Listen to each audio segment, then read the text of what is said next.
Denis Campbell is editor-in-chief of UK Progressive Magazine, also host of Worldview Show on YouTube. Go to youtube.com/Worldview Show. Denis, since the 2012 election, we've been observing truly a shifting tide against social conservative values on a number of different issues here in the U.S. Whether it will be widespread enough to change elections remains to be seen. It looks like now in the UK, we also have an upcoming referendum, which may serve as an indicator of whether the UK is also moving away from some of those conservative values. What's going on with that?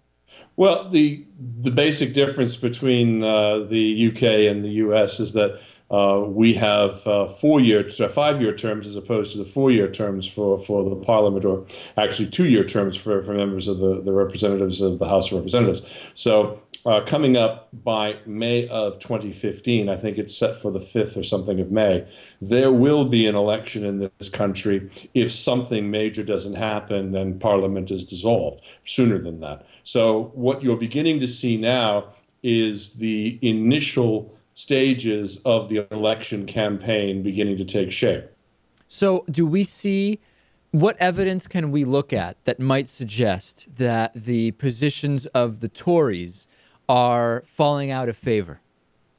Well, we've had a worldwide almost condemnation of austerity, and that's been the biggest Tory policy. How do we cut out of the government as much as we possibly can, which is very similar to what you see with the Republican Party there in the States. And what they try to do is privatize as many services as they can along the way. Now, they've had quite a bit of resistance in doing so, but they still have managed to, pack on so much austerity and so many cuts that we narrowly, and that's the big headline here in the UK, narrowly averted a triple-dip recession over the last month here in the United Kingdom. So can you sum up? So, for example, I think a lot of people here in the U.S. assume that the U.K. is just overall very, very liberal or progressive by American standards. Could you give us a sense? So austerity is a good, although it affects a lot of social issues, it's an economic type of issue. On issues of equality, discrimination, social services, etc. Can you hit a few points for us to give us a sense of kind of what the consensus, what the polling tells us about the broader UK population?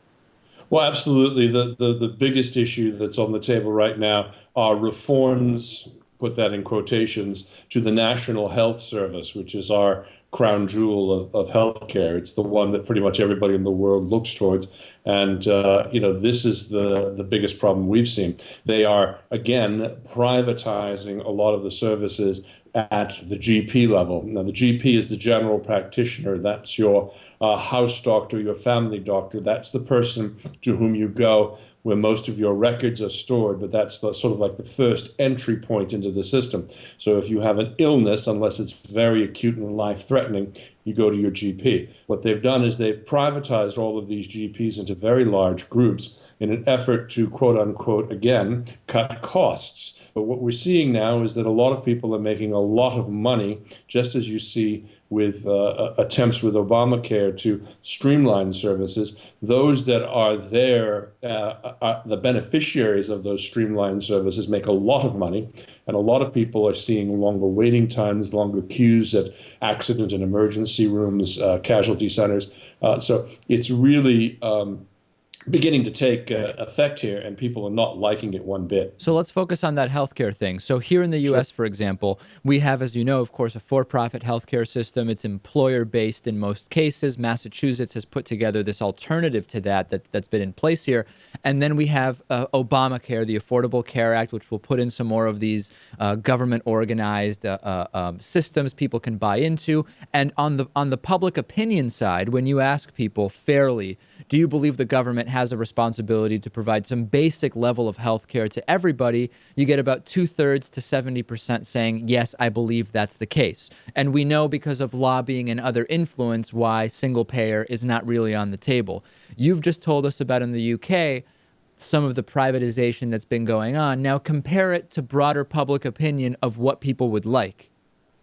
Well, they absolutely want the NHS to remain as it is, which is a single payer, open system. You don't have any forms. You don't have any of the costs that you have associated with healthcare there. It's all taken care of under the system. What we're seeing happening now is that it's becoming very subtly a two-tier system, so that if you have a supplemental private insurance, that private insurance can help you get to the front of the line, no matter where that line is.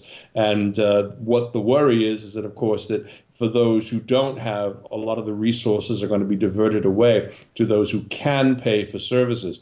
And indeed, some of these GP surgeries are so backlogged and they have so much demand, but not enough not enough service providers, that they're beginning to say, well, look, if you want to pay for some of these services, some of the more common services, maybe a flu jab or some of the other things, they'll do those for a fee. And this is sort of the slippery slope that everybody is very much afraid of here, that we would now go into a completely privatized system and do away with the National Health Service we've come to know. Do we know, Dennis, do we know what percentage of people in the UK have a supplementary private insurance?